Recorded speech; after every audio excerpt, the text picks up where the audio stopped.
Ayan, sobrang sarap na guys. Masarap na siya kasi namumula na siya sa anghang niya.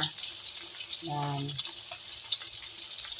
Kaya ito lang ang aming libangan dito sa abroad. Hindi pa.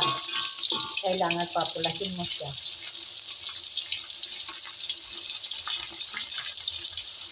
Dumikit pa. Ilaw pa yan. Namimiss ko kasi. Tingnan nyo yung kaldero. Gamit ko siya. Siguro hindi pa ako pinanganak nito. Kaya ako nagluto dito kasi namimiss ko yung luto ng lola ko na ganito doon sa probinsya namin. Kaya tingnan nyo yung kaldero. So guys, luto na. Ihahahon ko na.